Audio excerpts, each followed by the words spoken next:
Le réveil de l'info. C'est Atlantique Radio. Les décodeurs jusqu'à 9h30 dans la matinale et je salue le décodeur d'aujourd'hui. Je dis le décodeur d'aujourd'hui. On va souhaiter un prompt rétablissement à Aïda Raoui qui devait être avec nous aujourd'hui et qui est souffrante. Et on la retrouvera très très bientôt dans les décodeurs. Bonjour Salahedine Nabira. Bonjour Franck, bonjour aux auditeurs. Expert éducation, directeur général du groupe Philosophe. Comment ça va ? Très très bien, merci. Vous avez l'air bien là, en pleine forme. Surtout rentrer sur des blagues ChatGPT. Oui. C'est très marrant. Qu'est-ce que vous en pensez ? Non mais j'ai vraiment fait l'expérience hier. T'avais rien à faire. On s'est appelé. Non, ouais. C'est pas que j'avais rien à faire. Et vous le savez très bien. Attention, c'est bas de dire ça. Je m'en Mais souviendrai. surtout, j'ai beaucoup de bonnes recommandations donc pour un peu échanger sur les films à suivre, sur la belle époque. Exactement. Alors, on vous dit tout ce qui se passe dans l'envers du décor des décodeurs. D'abord, juste avant de parler des deux thèmes d'aujourd'hui, on va parler des écoles privées au Maroc et puis aussi des partis politiques marocains. On est en année électorale. Est-ce qu'ils sont prêts pour cette année électorale ? Je voulais qu'on revienne sur ce qui s'est passé dimanche à Madrid, cette réunion qui est restée secrète d'abord, et aujourd'hui on a eu un communiqué officiel d'ailleurs pour citer cette réunion avec Massad Boulos qui a rencontré les interlocuteurs liés au suivi de la résolution 2797 du Conseil de sécurité adoptée en 2025. Il faut toujours faire attention quand il s'agit de réunions diplomatiques sur les mots qu'on utilise. Ces consultations donc, se sont déroulées à l'ambassade américaine de Madrid et n'ont pas donné réellement lieu à des commentaires d'ailleurs de la part de l'Algérie et du Polisario après. D'abord sur la démarche. Le fait que ce soit les Américains qui prennent la main, qui gardent la main sur ce dossier, presque avant l'ONU. Il faut dire aussi que c'était leur proposition et c'était eux Oui, qui tout ont à fait. donné justement ce coup de pouce au processus justement de résolution de ce problème définitif. Et le fait majeur, c'est que l'Algérie donc s'assoit à la table des négociations, eux qui ont toujours Exact. donc essayé de gérer En jouant au billard plutôt. en jouant au billard, voyons, voilà, en un se peu ça. se disant pas du tout impliqués. Donc maintenant, ils sont sur la table et je pense que c'est bien, c'est que ça enchaîne juste après justement la décision, c'est que ça donne aussi donc une suite au fait et que le procès est sérieux et surtout la proposition de Maroc est très sérieuse et je pense qu'après les consultations qui ont été faites en interne, là on va discuter la vraie proposition donc d'autonomie, donc de plan d'autonomie, de régler définitivement donc cette histoire. Ouais. Je pense qu'au début ça va être ça. Donc et après, deuxième, troisième round, les choses vont peut-être se débloquer mieux et on aura peut-être des commentaires et surtout on verra justement le dénouement de la position algérienne. Ce qui est assez aussi intéressant, c'est qu'on a connu ces derniers mois en fait des réactions, des déclarations de l'Algérie ou du Polisario, etc. Là, les États-Unis arrivent et mettent le plan d'autonomie sur la table en disant c'est la base de toutes ces discussions. On ne parle même pas de négociations d'ailleurs. Exactement, donc c'est un choix qui est fait. Et donc la proposition la plus sérieuse et la plus valable, c'est celle du Maroc. Là, il n'y a plus d'hypocrisie, donc comme ce qui se passait dans le couloir de l'ONU. Et on connaît le pragmatisme de Trump, et donc qui a été le premier justement à reconnaître la souveraineté marocaine donc sur le Sahara, à reconnaître la proposition et droit dans ses bottes, il y va rapidement donc Oui. pour régler le problème définitivement. Oui, ça veut dire quoi en fait en sous-titre ça veut dire que l'ONU, on le sait, mais du temps, peut-être trop de temps pour Trump pour traiter ce dossier. Je pense à tout ce qu'on a dit sur le Conseil de la paix, etc. Exactement, etc. donc Bon, c'est en cohérence avec sa démarche, le Conseil de la paix exactement, donc qui quelque part à un moment vient justement combler les retards que met l'ONU des fois à régler certains problèmes et à donner l'impulsion sur certains dossiers. Je pense que là, pour le coup, c'est un dossier très juste et c'est la solution la plus plausible et qui permettrait aussi d'installer quelque part une stabilité dans la région et de permettre aussi donc de calmer les ardeurs de nos amis de l'Est. oui. Et puis de tourner la page surtout. Exactement. Oui, c'est ça. C'est un conflit qui C'est- a trop duré artificiellement. bien sûr. Ce dossier, il a été révélé euh, dimanche soir ou lundi matin par un journal espagnol. Il n'y a pas eu de réaction, comme je le dis. C'était assez inattendu. On savait qu'une réunion allait avoir lieu. Euh, Qu'est-ce qui va se passer maintenant? Est-ce que ce journal espagnol donnait un délai de 3 mois, par exemple, ce qui est relativement court? Je pense que le délai de 3 mois est court, mais le plus important, c'est que le processus a démarré. Et connaissant la façon de faire de Trump, c'est que 3 mois, c'est court, mais ça ne va pas s'éterniser. Donc, c'est qu'il y aurait des échéances. Et forcément, comme j'ai dit, la position algérienne va se dénouer. On connaît comment il est le système algérien. Des fois, il subit, il n'accepte pas de subir. Et il va trouver une tournure et raconter une histoire de manière différente pour justement satisfaire à l'audience locale et en Algérie. Mais c'est une marche qui s'installait peut-être forcée pour eux, mais volontariste pour nous. Et donc, les jalons vont se poser l'un après l'autre, et espérant que d'ici la fin de l'année, le sujet va être clos. Bah écoutez, on l'espère, hein. On reviendra de toute façon. Et puis on va revenir aujourd'hui toute la journée sur Atlantique, sur cette information, essayer de l'analyser, bien évidemment. On a 2 sujets aujourd'hui, Salah. Le premier sujet sur les écoles privées au Maroc. Alors, on est parti de ce dont on parle en ce moment. On en a déjà parlé dans cette émission. Depuis plusieurs semaines, la colère monte chez de nombreuses familles au Maroc après l'annonce des fortes hausses des frais de scolarité dans les écoles françaises du réseau AEFE. Alors, évidemment, ça, des augmentations. Le Sénat a créé une commission d'enquête et des sénateurs sont arrivés ou vont arriver, on va dire, pour enquêter. Comment vous analysez ça, vous, maintenant?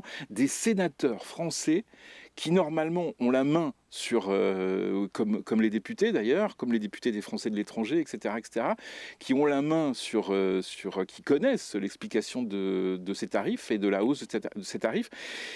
Comment vous analysez ça? Ah, vous savez, Après, on parlera du sujet, parce qu'on est parti de cette info pour ensuite parler des écoles privées, du modèle des écoles privées au Maroc, et aussi de savoir pourquoi les Marocains continuent à aller massivement vers ces écoles de l'AEFE, vers les missions étrangères, etc., au détriment peut-être de marques marocaines, de modèles marocains qui réussissent en plus.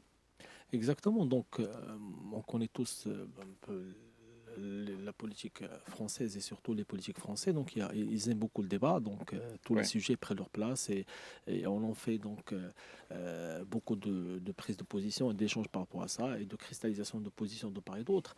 Donc, le sujet, il est là. C'est pas la première fois. Non, c'est Donc, pas la première fois. voilà, Oui, ça revient oui. à chaque fois et souvent, ça finit par imposer donc les augmentations.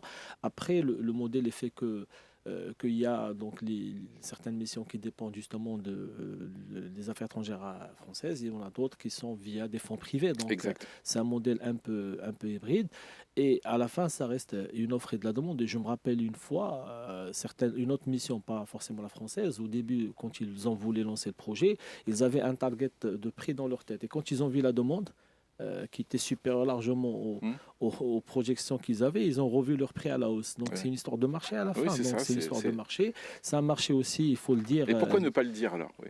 Non, c'est un Ouais. marché donc de minorité aussi. Donc c'est un sujet certes important, mais ramené à la base où la population donc scolarisée au Maroc, ça reste un sujet très très minime. Après, ce sont des choix opérés par certaines familles qui font confiance Je le sais, je comprends aussi des fois par défaut parce que souvent il partait de certaines déceptions qu'on avait dans le passé, mais qui est en train de changer par rapport à l'école marocaine et qu'il faudrait à un certain moment faire le switch, surtout qu'on le remarque aussi sur le plan donc, économique et industriel et même politique au Maroc. Il y a cette notion donc, de souveraineté qui de plus en plus est là sur le plan industriel, sur le plan sanitaire. Et moi, je pense qu'il y a un sujet sur lequel il faudrait réellement se poser cette question, c'est le sujet éducatif, parce que quelque part, c'est le garant de la promotion de l'identité nationale, du ressentiment donc, par rapport à la cause. Et on l'a vu aussi donc, sur certaines dernières lois qui commencent de plus en plus à imposer l'autorisation à ces établissements étrangers à pouvoir intégrer du contenu qui permet justement de préserver donc, ce volet relatif à l'identité, à la culture nationale. Donc voilà, moi je pense que on est en phase d'un système qui de plus en plus est souffrant, surtout avec aussi la percée d'autres missions, d'autres modèles, surtout aussi de la langue anglaise qui s'impose de plus en plus et beaucoup de Oui. familles qui commencent à faire justement On va l'arbitrage. parler Voilà. de tout ça juste après les infos de Karim Droné. Ce sera dans quelques secondes, hein, il est presque 8h30. C'est Atlantique Radio. Les décodeurs avec Saladin Nabira aujourd'hui, expert éducation, directeur général du groupe Philosophe. On commence avec ce sujet sur les écoles privées au Maroc. Quelle est la place de l'enseignement privé par rapport au public au Maroc? C'est une place un peu plus importante dans les villes que dans les campagnes. Donc, ramené au niveau national, on est dans les 15-20%. Donc, Oui, oui. Mais avec beaucoup de concentration. Et c'est beaucoup ou c'est sur pas certaines beaucoup? villes.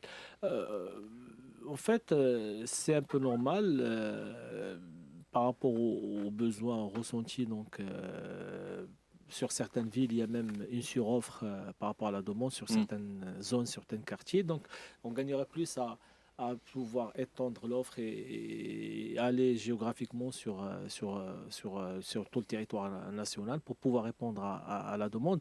Et la tendance, c'est que je ne pense pas que ça dépassera dans les 30%, donc Oui, mais c'est déjà pas mal. à long terme. Au départ, alors, est-ce qu'on peut dire que, le nombre de ces écoles privées a grandi ces dernières années par rapport à avant? Au départ, quelle était la démarche en fait? C'était parce qu'il y avait une carence du En public? fait, l'histoire des écoles privées au Maroc, il faut bien la raconter. Il a joué un rôle très très louable parce qu'au départ, c'était à la période coloniale, donc c'était offrir les premières écoles marocaines libres. Donc libre, c'était pas privé, donc pour pouvoir justement former une élite nationale qui a été justement aux commandes du mouvement national. Après, c'était l'école de la deuxième chance. À un moment où le public était dans son apogée, il y avait les exclus du système public qui ne pouvaient pas ou qui ne réussissaient pas parce qu'il y avait beaucoup de décrochage scolaire. L'école privée était là pour apporter une solution, une deuxième chance donc à ces gens-là et qui a permis aussi de repêcher pas mal de compétences et leur donner la possibilité de réussir, de s'intégrer socialement. Aujourd'hui, c'est une école qui vient pour accompagner le développement, pour accélérer justement la formation donc des compétences et accompagner le développement du Maroc. Aujourd'hui, c'est et aussi avec la reprise justement au niveau des écoles publiques, donc tous les deux donc essaient d'apporter, et on parle plus d'écoles marocaines, que ce soit plus d'écoles privées ou publiques, c'est une école marocaine aujourd'hui qui est là pour pouvoir, avec les écoles pionnières, de pouvoir apporter justement le soutien nécessaire au plan de développement très ambitieux du Ça veut Maroc. dire que ces écoles privées en fait se sont intégrées dans le mouvement de l'éducation Et- et- du Maroc? Exactement. Donc, prenons sur pas mal de sujets. Donc, l'ouverture justement à l'international, les écoles privées ont été les premières à intégrer donc les langues étrangères, que ce soit le français, que ce soit la langue anglaise aujourd'hui, qui prend de plus en plus de part et qu'on ressent chez la jeunesse, qui est devenue même une langue prédominante par rapport à et tant mieux pour le Maroc avec ce mouvement qui a accompagné l'ouverture sur un large spectre donc géographique de l'économie marocaine et son intégration dans les différents continents. Donc ça a été aussi donc les pionniers donc à apporter donc l'intégration d'un certain nombre de cursus mettant en valeur la mise en valeur de la personnalité, donc les différentes compétences nécessaires aussi pour réussir dans la vie, donc les compétences de vie sociale. Et aujourd'hui, il y a une convergence. Quand on voit même le modèle des écoles pionnières, quelque part, elle a épousé un peu ce qui se Oui, fait avec la spécialisation, avec exact. Oui, oui. voilà, donc ce qui se fait dans les écoles privées. Et aujourd'hui, on peut se dire qu'avec la généralisation de plus en plus importante des écoles pionnières, on a un modèle marocain qui émerge, donc qui met l'importance sur justement sur la valorisation de l'enseignant, sur l'ouverture à l'international et surtout sur la maîtrise des matières scientifiques, que ce soit les maths, que ce soit les sciences, Mm. que ce soit la physique.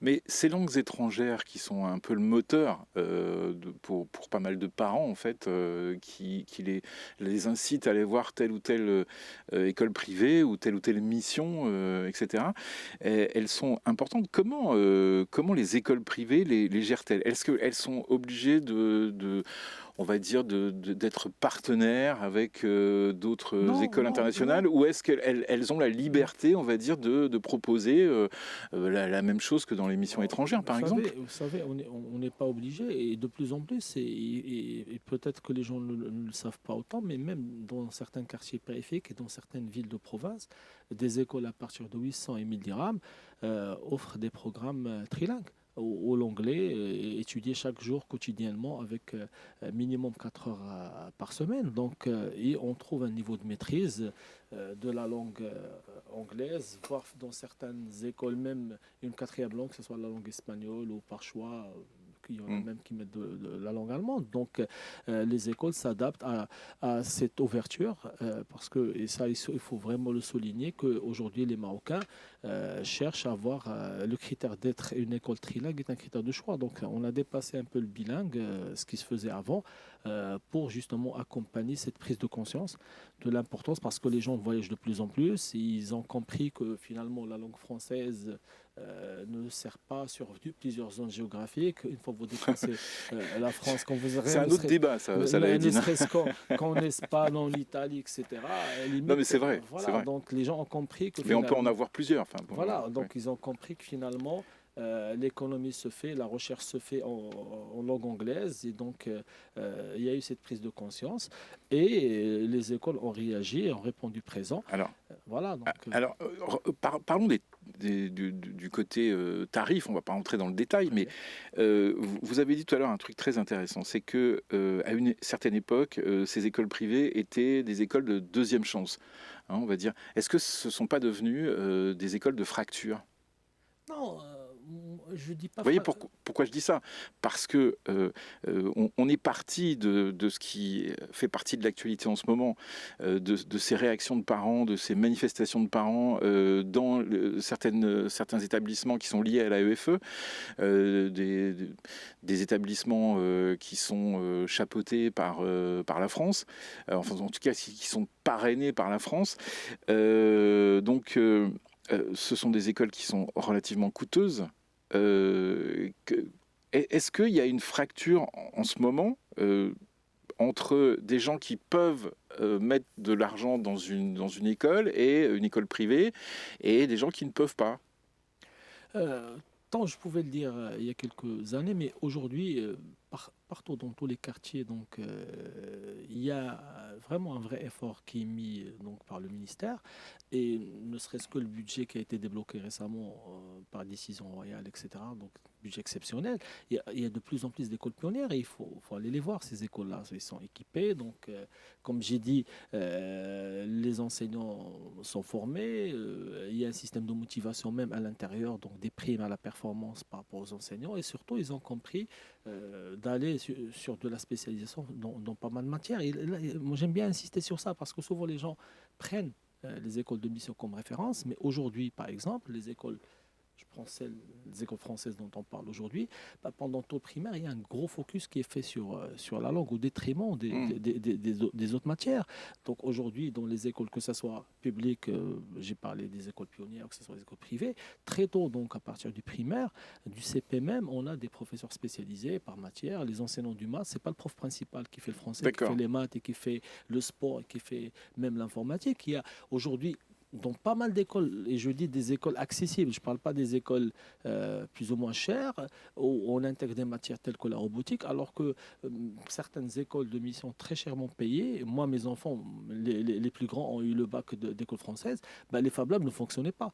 Robotique, on ne connaissait pas. Donc, moi, j'essaie juste parce que je comprends que certaines personnes, parce qu'ils reproduisent les mêmes modèles, qui ont eux-mêmes Exactement. étudié dans ces systèmes-là. C'est-à-dire, c'est pour ça que Voilà, dans le c'est le titre, système de référence pour eux et peut-être qu'ils se sont fermés sur ce système, ils ne voient pas ce qui se passe, toute la dynamique qui se fait ailleurs et donc ils reproduisent un peu la même chose. Mais est-ce que certains parents se disent otages, par exemple? exactement, parce que le problématique est celle de l'arabe.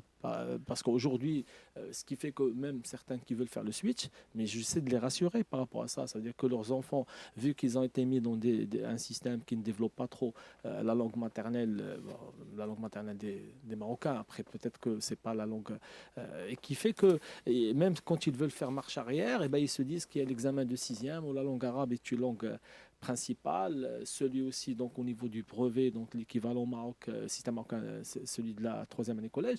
Mais au sein même de notre groupe, on a vécu des expériences où des gens ont été intégrés qui viennent d'horizons différents, de Turquie, d'Allemagne, etc., qui n'étudient ni la langue française ni la langue arabe et qui ont pu, grâce à certains efforts. Et moi, je dis même, ces efforts sur la langue arabe pour pouvoir rattraper les lacunes vont être économiquement plus intéressantes, même en faisant des cours particuliers pour rattraper le gap, que de rester justement en otage de ce système et qui aujourd'hui lui-même est en crise au niveau mondial parce que trop centré sur la note de l'examen, moi je dis s'il y a des tares même dans le système marocain, on les a puisés justement parce que le modèle de référence c'était le modèle français où on s'intéresse trop à la note, on juge trop, Oui. on est sur des évaluations sommatives qui cherchent à classer, etc., où on promouvoit le premier de la classe au détriment des autres, alors que d'autres modèles qui réussissent le mieux à former l'excellence, à former des entrepreneurs. Prenons le cas du système américain ou certains systèmes européens, donc sont basés sur le développement de la personnalité, sur la possibilité de l'orientation. Ça y est, le système français aussi, on oriente les gens, peu de flexibilité jusqu'au bac, etc. Et beaucoup de réformes d'ailleurs se sont suivies, que ce soit rien que et beaucoup de gens et beaucoup d'élèves qui sont mis de côté aussi. Voilà, il y a beaucoup de décrochages scolaires beaucoup de décrochages aussi. Parce qu'il ne faut pas prendre le cas d'émission marocaine parce que c'est élitiste à l'accès. Moi, je me rappelais un jour un débat avec un proviseur qui se targuait d'avoir de bons résultats. Je lui dis, c'est pas votre effort à vous, c'est celui des familles, parce que déjà, vous ne prenez que les meilleurs. Donc, si vous comparez vos résultats avec ceux des écoles françaises en France, ben, vous allez voir qu'il y a un grand gap différent. Vous prenez les meilleurs, etc. Et souvent, les parents, et ça, les parents vous le diront en témoignage, complètent par des cours particuliers très chèrement payés pour que leurs enfants puissent avoir de bonnes notes qui leur permettent double peine. Ouais, exact. Voilà, pour avoir la possibilité d'être choisi sur Parcoursup et de pouvoir truster les meilleures universités. Maintenant, moi je pense qu'il est temps de vraiment de regarder, faire l'effort d'aller voir ce qui se passe parce qu'il y a aussi une nouvelle génération d'écoles marocaines qui rampent avec l'exemple qu'on avait dans le temps, surtout qui a caractérisé pas mal de générations précédentes, que souvent ceux qui investissent dans les écoles ils viennent de secteurs différents, viennent de l'immobilier par opportunisme. Oui, c'est pas leur métier. Aujourd'hui, l'école, le business, si on peut dire le marché des écoles, c'est pas un marché d'opportunisme, c'est un marché de professionnels. Parce que quelqu'un qui vient juste avec de l'argent investir, il va perdre tout son argent et on le voit pas mal d'écoles qui ferment. Parce qu'aujourd'hui, les gens vous challenge sur votre modèle pédagogique, sur votre valeur ajoutée. Les gens sont plus rationnels dans leur choix et qui font les arbitrages. Et si vous êtes dans le secteur et vous n'avez pas de valeur ajoutée à apporter, ben vous allez disparaître comme partout. Comme à un moment, il y avait des bulles dans pas mal de secteurs et aujourd'hui, ils ont été rattrapés par la réalité des marchés. Aujourd'hui, on ne peut pas s'improviser promoteur immobilier, on ne peut pas s'improviser promoteur entrepreneur dans l'éducation si vous n'avez pas une expertise métier. Et donc aujourd'hui, on assiste aussi à un autre phénomène qui est très intéressant, le développement de fonds d'investissement qui s'intéressent aussi au sujet, qui eux viennent avec de véritables règles de gestion, de véritables focus et de véritables emphase mise sur l'offre de valeur ajoutée, sur le modèle pédagogique qui commence à structurer donc le secteur. Donc moi j'invite surtout ces paroles-là de ne pas rester otage de ce choix-là et de s'ouvrir. Est-ce qu'il faut changer les mentalités? On l'a dit dans le titre du sujet. Exactement. Mais comment faire peut-être?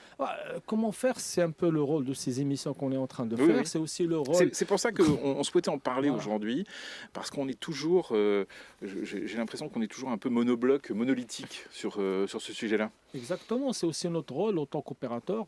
Nous avons essayé au niveau de l'Alliance des écoles de l'enseignement privé de tenir certaines colloques. Le dernier en date, justement, c'était sur une éducation made in Morocco, sur un modèle marocain. On a essayé de mettre en valeur sur les réussites marocaines en invitant des personnalités de premier plan et en mettant aussi devant certaines expériences d'école dans tous les quartiers de Casa, de Rabat, des grandes villes en tout cas. Donc il y a ce type d'école. Donc partout, et je peux vous citer énormément d'exemples, et je dis pas forcément tributaire des tarifs, ça veut dire que même des écoles qui sont plus ou moins accessibles à tout le monde, où on démarre, on a des frais de scolarité entre 800 dirhams et 2000 dirhams, mais la Oui, majorité des mais écoles sont positionnées dans ce segment tarifaire.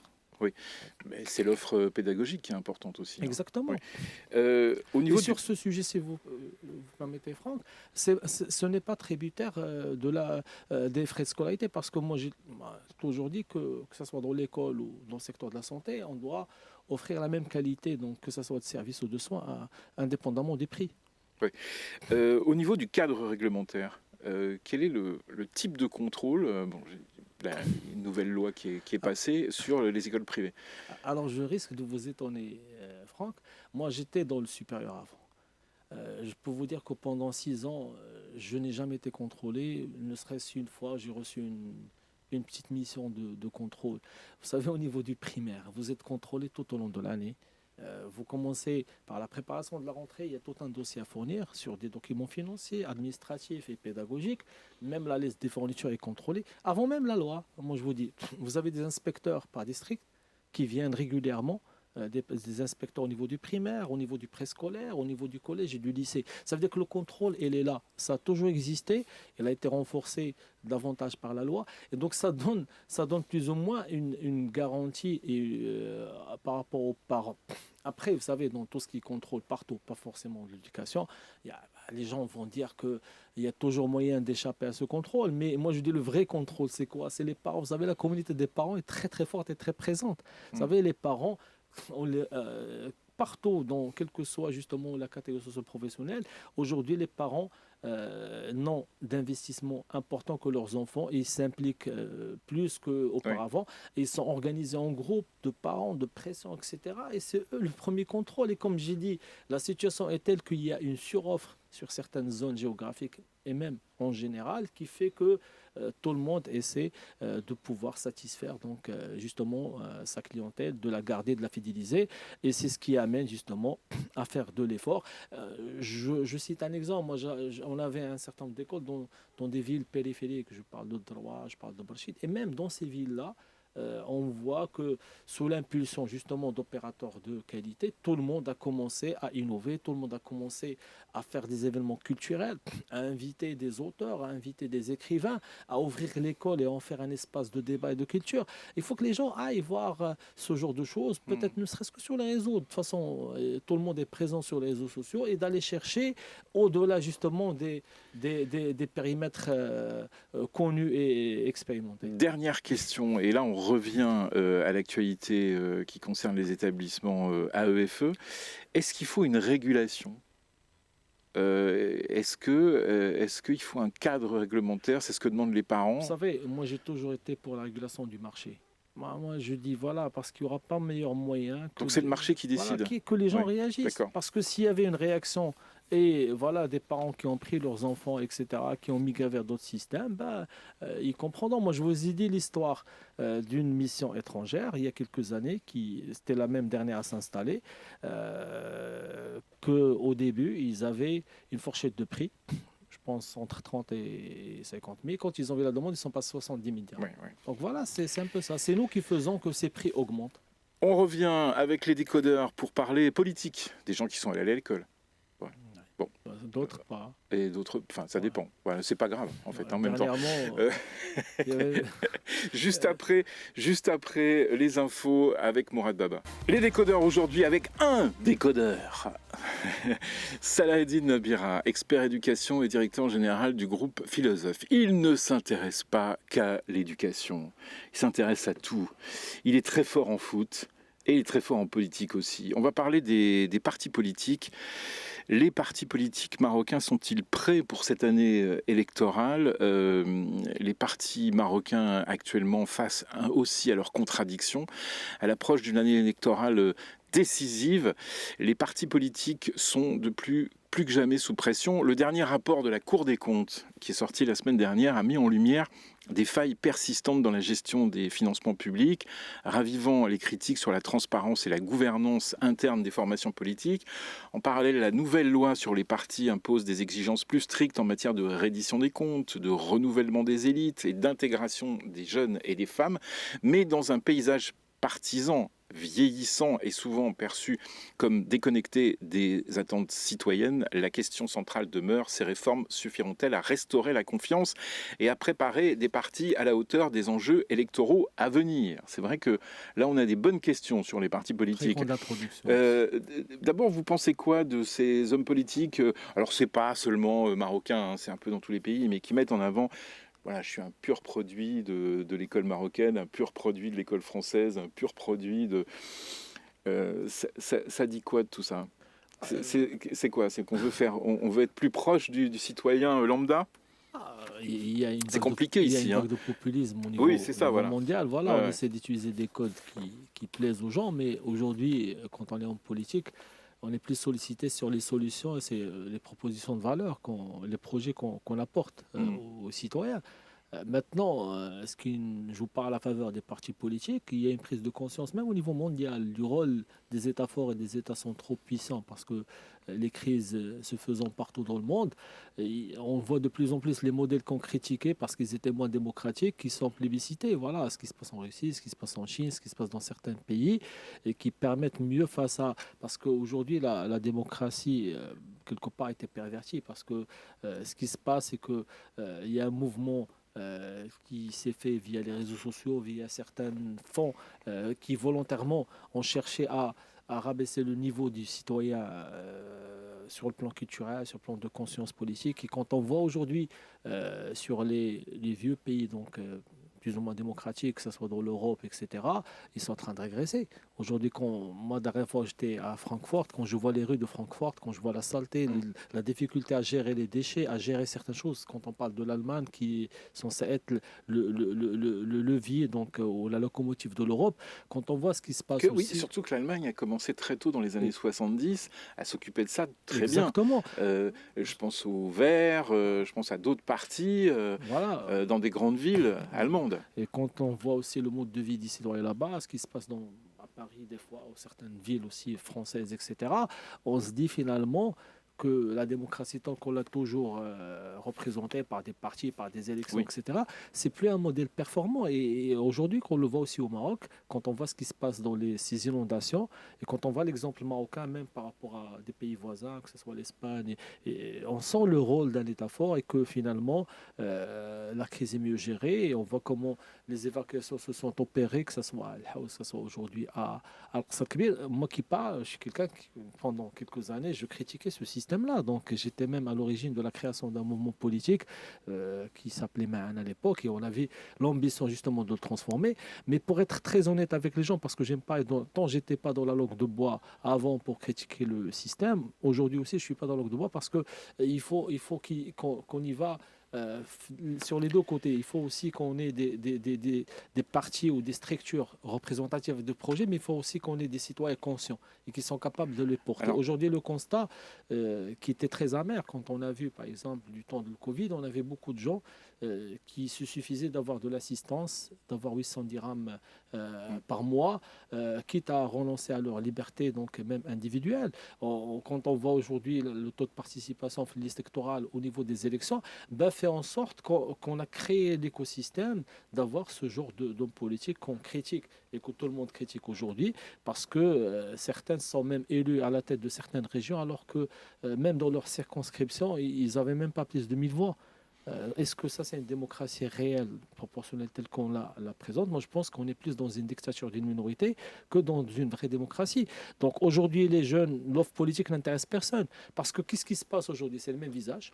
Et souvent, les secrétaires généraux... Mais ça veut dire quoi? Ça veut dire que depuis la Constitution, les partis politiques n'ont pas fait le n'ont boulot, pas été à la justement, hauteur. n'ont pas Soit été à ils la n'ont hauteur. pas eu le courage nécessaire quand il fallait faire certaines réformes et qu'ils ne l'ont pas faites. Voilà, donc je pense à certaines ouvertures après 2011, etc.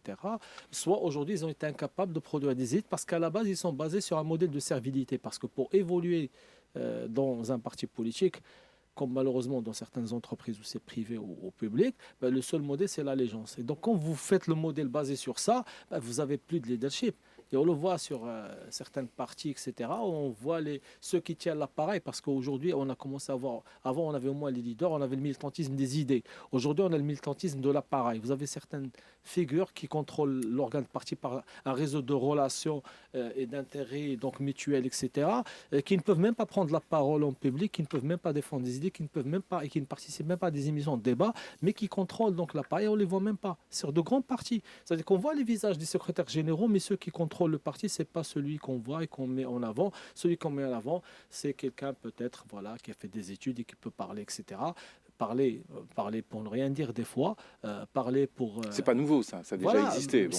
c'est ce qui fait qu'aujourd'hui, vous avez ce décrochage-là, et on l'a vu quand il y avait le mouvement Gen Z, etc., qui ne voulaient même pas leur parler, et qui, à chaque fois qu'un parti, même ceux de la gauche qui étaient censés être plus proches justement des mouvements de revendication sociale, à chaque fois que les représentants prennent la parole, ben, les gens réagissent et sortaient des communiqués pour dire qu'ils ne nous représentent pas. Donc voilà, malheureusement, c'est triste de dire ça, mais ces partis ne veulent pas faire leur mue. Alors, 33 partis, 33, mais est-ce que ça sert à quelque chose d'avoir 33 partis dans une année électorale? Je vous pose la question, vous réfléchissez, on fait une petite pause, on se retrouve dans une minute. Suite des décodeurs sur Atlantique, je remets mon casque, voilà. On était en train de parler avec beaucoup de difficultés. Hein. Oh là là, je vieillis. 33 partis politiques. Alors, je rappelle quand même à ceux qui nous écoutent qu'un parti politique, c'est fait théoriquement pour véhiculer des idées. Ouais. Mais ces 33, souvent, c'est le fait de scission, de gens qui étaient mécontents, qui sont partis, parce que c'est très compliqué de créer un parti. En ayant voulu faire l'expérience, c'est très très compliqué. Aujourd'hui, quand il y a un mouvement... Moi, ce qui me dérange par rapport à ça, et d'ailleurs, on en avait parlé dans ce plateau, s'il y a quelque chose qu'on doit faire, si on veut que les jeunes s'intéressent à la politique, qu'on change justement le code électoral et faciliter les conditions de création de partis, surtout de financement. Parce qu'aujourd'hui, la création de partis est très contrôlée, et c'est ce qui donne des coquilles vides, parce qu'on sait qu'ils ne vont rien apporter de nouveau et qu'ils sont contrôlables. Donc ces partis-là, c'est souvent le fruit de scission, de partis plus forts, etc., de gens frustrés, fâchés, etc., qui sont partis. Mais réellement, les élections ont fait qu'on en a 8 forcément qui arrivent à placer donc, des députés, qui arrivent à gagner donc, des circonscriptions. Les autres, ils sont là. Et je peux vous raconter une histoire qu'on a vécue personnellement. Il y a un des partis, à un moment, on avait pensé à récupérer, comme a fait le PJD, vous savez, c'était un mouvement qui a pu rentrer dans le parti c'est le Khateb. Donc on a essayé de discuter avec certains partis qui sont là et qui ne font rien, coquille vide et tout ça, mais les gens s'attachent à ces partis-là, et un qui a pris ça comme un héritage, parce que le parti a été créé par son père, très respectable, un homme qui a pu tenir certains débats, même du temps où la politique était difficile. Et son fils a hérité du parti. Il ne veut pas ni le redynamiser, ni s'ouvrir à d'autres forces qui permettraient d'apporter justement de la nouvelle énergie, d'une nouvelle impulsion. Alors justement à part Monsieur Arnouch, au RNI, pourquoi le renouvellement des élites reste-t-il on va dire, le gros angle mort des partis marocains? Parce que justement, le modèle est fait que ceux qui sont aujourd'hui dans les partis ne doivent leur existence qu'à la politique et au parti, et des fois même leur subsistance qu'à ces partis-là. Et donc, ils s'attachent à rester parce que, quelque part aussi, c'est un réseau d'influence, un réseau de pouvoir. Et souvent, quand on rentre dans la politique, des fois, et quand on est mouillé dans certains dossiers, c'est difficile de faire marche arrière. Donc, parce que sortir du parti, sortir, voudrait donc perdre toutes les protections nécessaires et qu'ils s'attachent. Maintenant, est-ce qu'on peut dire que l'expérience de RN, c'est une expérience où il y a eu réellement une transition voilà, de pouvoir tel que Ça, c'est on le présenté, verra. tel que c'est raconté. Mais quand on voit quelqu'un qui est en pleine campagne et qui commençait à faire la tournée, etc., pour promouvoir peut-être un troisième mandat et qui brusquement, voilà, comme ça se retire, quand on voit aussi le profil du successeur, on peut se poser certaines questions légitimes. Mais moi, je tiens plus l'exemple d'un parti historique, d'un parti national, d'un parti qui a des hommes qui ont fait une grande, si je peux dire, beaucoup de luttes pour l'indépendance du pays, pour l'installation de la démocratie dont bénéficient ces partis-là, qui est celui de l'USFP. Ben, quand on voit ce qu'a fait son secrétaire général pour avoir un quatrième mandat, on ne peut qu'être désolé. Là, vous venez de parler de deux courants politiques. C'est important, même si je sais, nous avons un système de coalition au gouvernement qui fait que les idées sont souvent assez diluées entre Et non différents. assumé, et non assumé, ouais. Oui, difficile, enfin plus facile à assumer quand on est un parti conservateur que quand on est un parti de gauche ou un ancien parti de gauche. À votre avis, pourquoi les partis peinent autant à incarner, on en parlait tout à l'heure de la Gen Z, les aspirations des nouvelles générations, des nouveaux votants, tout simplement. Les nouveaux votants potentiellement. Parce que justement, de par leur âge, une bonne partie dépasse la soixantaine. Donc, ce qui fait, de par leur certitude, parce qu'ils sont aussi une approche un peu paternaliste par rapport aux jeunes. Ils ne les considèrent même pas dans leur parti. Quand on considère que la jeunesse, c'est jusqu'à 40 ans, donc certains secrétaires généraux des jeunesses des partis, ils sont élus à 40 ans. Donc, vous ne pouvez pas demander à ce que ces gens-là s'ouvrent à écouter des jeunes qu'ils jugent déjà et qu'ils infantilisent. Donc moi je pense qu'il y a cet aspect-là. Après aussi, il faut le dire aussi que les jeunes ne s'imposent pas parce qu'il ne faut pas attendre qu'on vous offre quelque chose. Il faudrait s'impliquer. Moi je pense que la réponse royale au mouvement Gen Z était très intéressante dans le sens de dire voilà, c'est bien voilà, on vous a écouté. Vous êtes là, vous êtes une force vive, on vous ouvre les vannes, voilà. Vous pouvez donc participer, il y aura subvention, mais rentrez à l'intérieur et créez votre mouvement.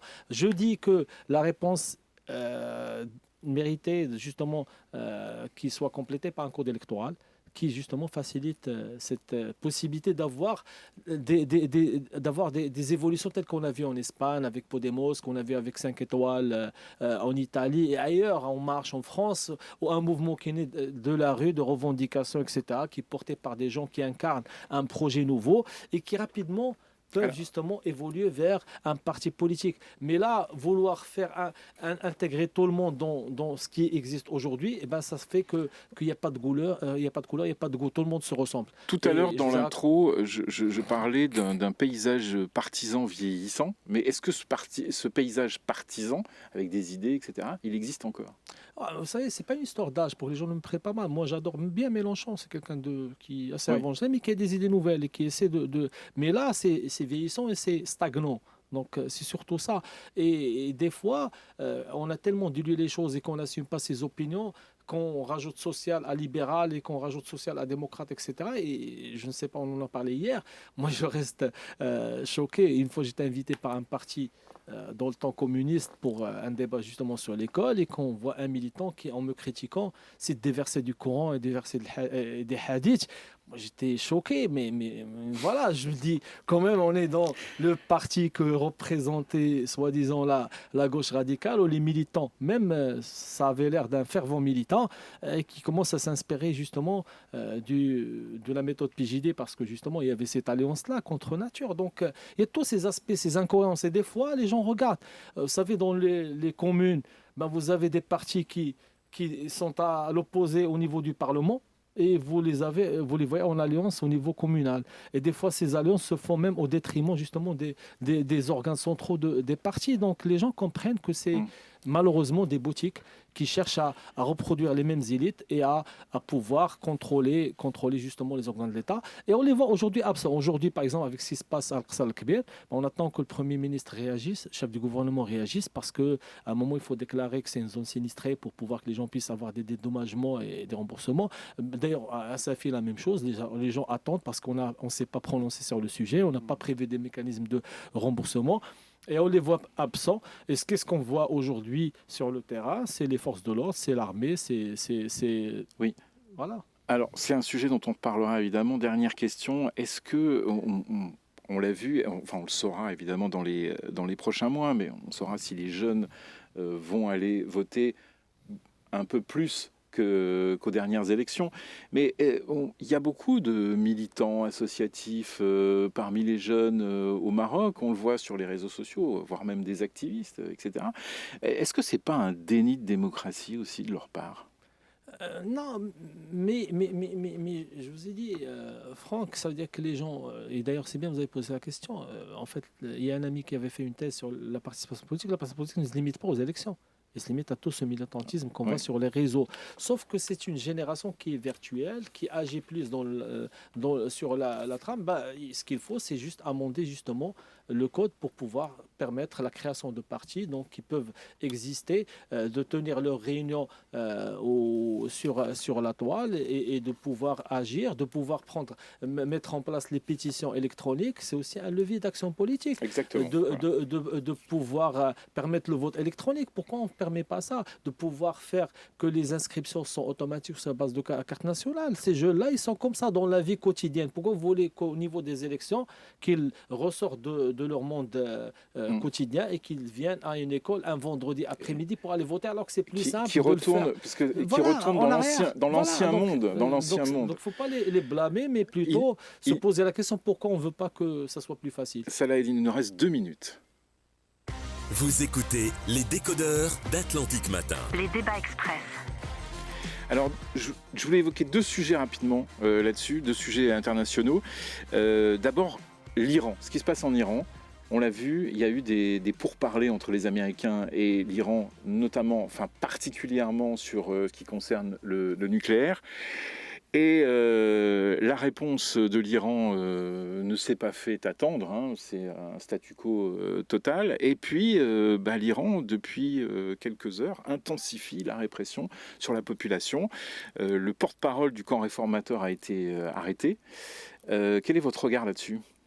C'est un regard triste parce que, au-delà de ce qui se passe au niveau de la lutte externe avec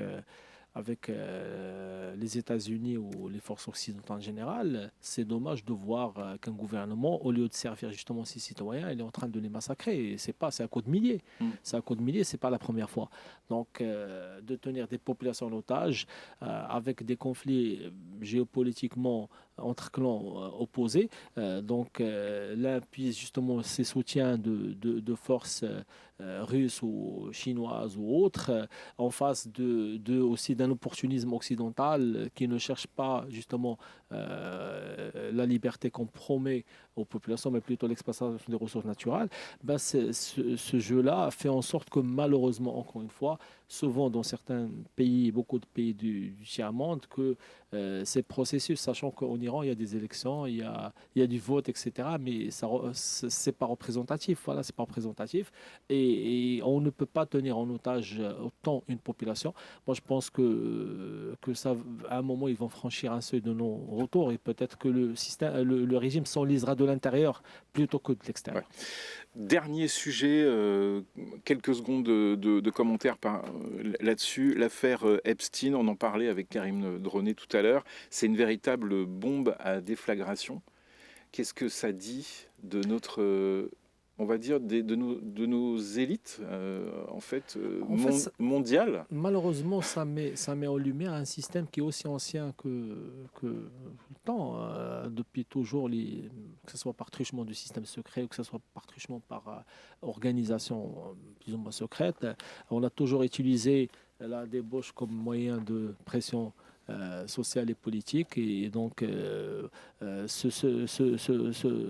ce tristement donc célèbre affaire. Oui, plus que la débauche, d'ailleurs, il y a un sentiment d'entre-soi qui est très marqué, quoi. Exactement. On faisait appel à Epstein pour financer des choses, voilà.